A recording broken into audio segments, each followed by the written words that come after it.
Brett Cohen on Tron. So 22 and 8 are the life totals. That was nice. We got 4 worm tokens in play from Brett. And a bunch of lands for Michael. Brett has Tron again. This will be the second assembled Tron of Game 1. This one looking like it's going to be a win for the Tron side. A lot of big stuff has resolved.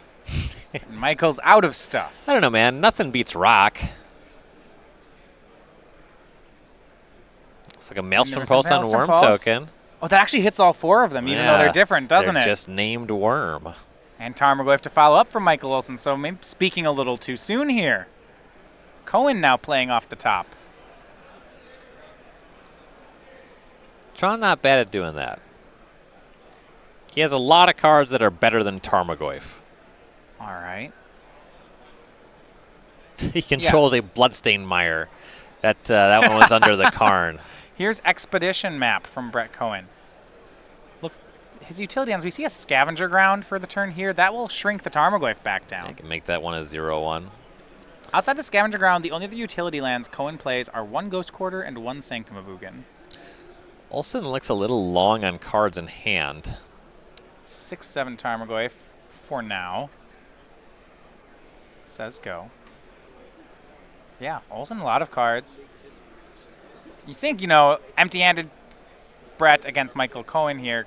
Maybe we're going to see Jund take this. Hold on. It's a Cascade of Bloodbraid Elf into Tarmogoyf. Swing for 9. We're going to see Scavenger Ground sacrificed. Both graveyards totally exiled. He should have started with the map there. Yeah, so he didn't put artifacts back in the graveyard. Now, his deck generally puts a lot of artifacts in the graveyard quickly, but you see here. Yeah, Brett only takes 3, but yeah, the Goyfs are back up to 1/2s. He'll find just a forest. Actually, looks like then he's already used his Sanctum of Ugin. If that's the case, I'm not that's sure. That's the Sanctum hanging out in the middle is there, isn't it? If the Sanctum's already there, he seems to have enough mana, or he could just hold on to the map. That's his first green source, right? It is his first green source. He needs to be able to cast Ancient Stirrings. So there's the forest. Did he draw a Haymaker? We're 1 Ulamog away from things being fine for Brett, but Michael has taken the lead here. The card drawn looked white bordered, which would be a Tron land. And here's Liliana. Michael not using that Raging Ravine because Ghost Quarter still hanging out on Cohen's side. Plus from Liliana gets an Urza's Tower out of Cohen's hand, and here's a swing. It's a 3/4 to Goyfs. So swing for 9. Cohen's down to 10. And Michael's gonna, he's just, okay. We just won Game 1 against Tron and beat an ultimated Karn. That's something. Oh, you can see it on his face. Like, this is, you can count on one hand the number of times he's done that lifetime. Right. It's like, oh man. I wonder what that game looked like before that Karn ultimated. Yeah. I don't know.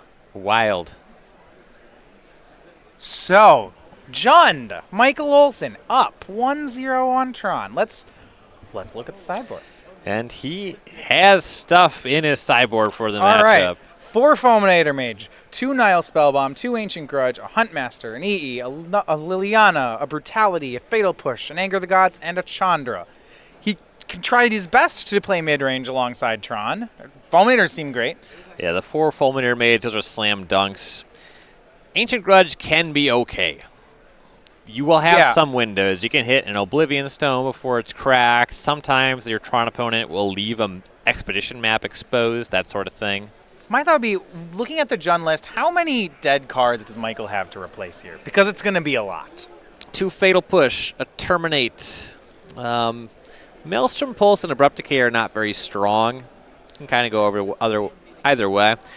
The main deck has 4 Inquisition. You definitely don't want to move off Inquisition. It doesn't always hit what you want, though. It's got about 2 turns of being useful on the draw. Right.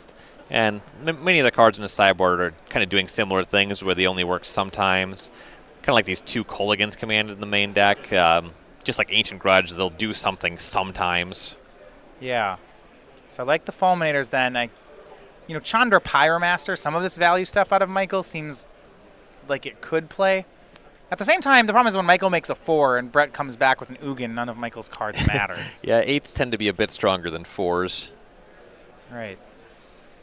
So Michael can upgrade here. On Brett Cohen's side, he has some middle-sized creatures, 3 Thragtusk, 3 Thought-Knot Seer, and then he has a bunch of cards that interact with combo decks. But do you go mid-range in addition to your big spells, or do you just eyes on the prize, stay with your game 1? Yeah, so he knows there's a bunch of Fulminator mages coming in. The thing is, that's the only thing Michael's doing to disrupt your Tron. It's also hard to cast 4 and 5 mana spells when somebody's destroying your lands. Yeah, I mean, they come down, if they're not destroying your lands, they come down on the same turn as Tron. These sometimes matter if someone is trying to say surgical extract, like crumble a dust to Tron piece, then these cards are more castable. But he knows that Michael doesn't have that. Right. Yeah, this stuff's all okay. I would not expect to see too much sideboarding on Cohen's side of the table, though. No, I'm inclined to agree. Do you want to fight over Dark Confidants or Oozes at all? Something like Spatial Contortion, Dismember? No. Maybe the Dismembers. He has 1 main deck Dismember. When it comes to Dark Confidant, there's some main deck Walking Ballista. He has 2 copies. That's a lot nicer way to answer them. Yeah. He has some fine stuff in his main deck for that, and those fights are not super important. Yeah, looking at his main deck, just the finishers that Tron natural plays in the main deck. Worldbreaker, Wormcoil Engine, Karn, Ugin, these are all fantastic against Jund. Right. Ulamog. Yep, these are. Then the main deck Relic of Progenitus, of which he's playing 2 copies. That is a good amount of play against Tarmogoyf, so there's not really a compelling reason to get that card out of your deck. Right, yeah, that can, in a lot of ways, act as a removal spell for Tarmogoyfs. Right. And then it's just a redraw when you need it.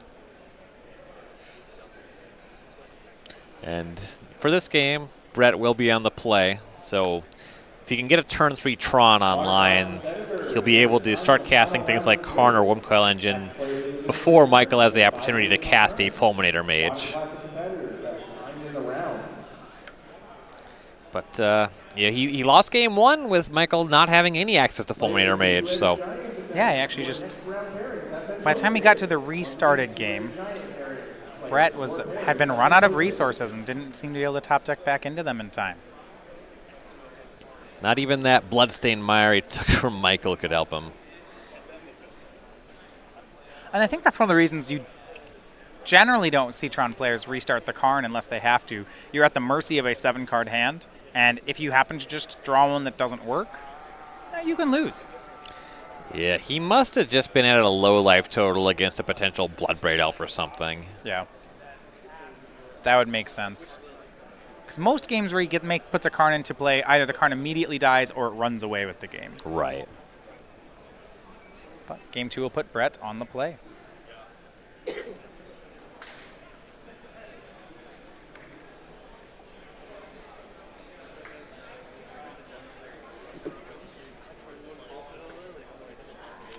And we'll see if Michael can steal one more here in the matchup.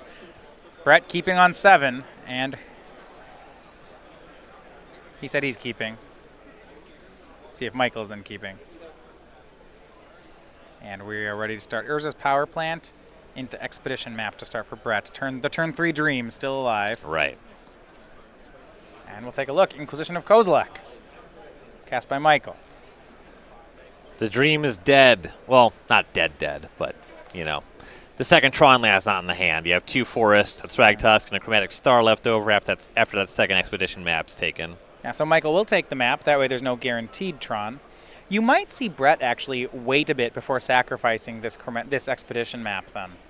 Yeah, so you can see what the third Tron land will be. Wait until he finds a second one. Yeah, it gives you about double the outs to draw into Tron that way. Mm-hmm. Forest from Brett. He'll pass, leaving up the map. No, not going to commit that Chromatic Star yet. Brett also doesn't have a payoff just yet, so if he draws one Tron land, he needs to get the second, or the third rather, and a payoff. Dark Confidant from Michael Olson. And I believe Olson has a Fulminator Mage in his hand as well. This is a type of game that can go toward Jund. Yes. Yeah, Cohen's hand, especially missing that second Tron land on the second turn here, right. He's in trouble. Yeah, if there is a Fulminator in Michael's hand, and the Confidant finds him a second one, I think Michael's the favorite. Yeah, 2 Fulminator Mages would be a lot to come back from. And the Tron piece is explained. Looks like Cohen has picked up a third expedition map. He will go ahead and make that here, leaving up 2. So Tron online next turn unless Michael can produce that Fulminator Mage.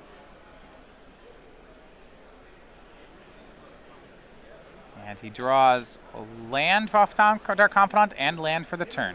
Swings in for 2 to put Brett to 18. Now he'll need some land destruction. And he's got it. Fulminator Mage is the turn 3 play. Which means Brett not going to crack the expedition map just yet. And I like that he waited until Cohen's turn. He saw the map was not cracked, so Cohen will have to use mana on his turn if he wants to do that.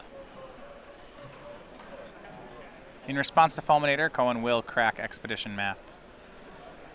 Finds a different, that's the same Urza piece, it's in Urza's Mine. It's got the spread.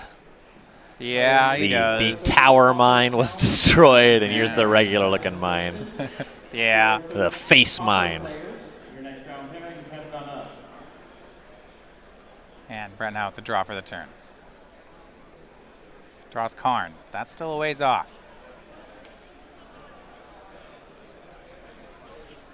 Chromatic Star from Brett. And he'll pass.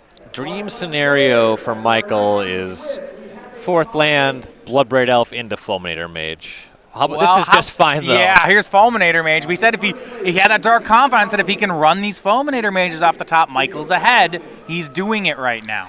Right, and if he keeps making land drops, he's building up a situation where Kolaghan's commands become more Fulminator Mages in a timely fashion at that. He has 2 Bloodbraids and a Fulminator in hand right now. And it looks like he might go for Bloodbraid. He's going to... It's a risk to take, but if it pays off, it's huge. You do want to apply a good amount of pressure. This uses more of your mana. You already have Fulminator Mage in your graveyard, so if you cascade into a Kolaghan's command, you do get to leverage that in a meaningful way. All right.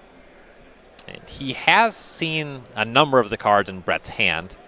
He knows that Thragtusk is really the payoff that Brett had before. Right. So he can. So unless Tron happens, he can wait a turn before he gets Thragtusk. Here's Bloodbraid Elf. For Michael, it's going to cascade into Kolaghan's command. Buys back Fulminator Mage, has Brett discard a card. Even if Brett finds Tron on this turn, this game is going to be tough. And Brett discards Karn. Swinging for 5, Cohen down to 13. 2 Fulminator Mages, that's the second and third of the game, are in the hand for Michael. And Brett draws a forest. He does not make Tron. He needed a tower this turn. He'll get one more chance, cracks Star, finds a Worm Coil Engine. A little ways off of that one. About to be even further off.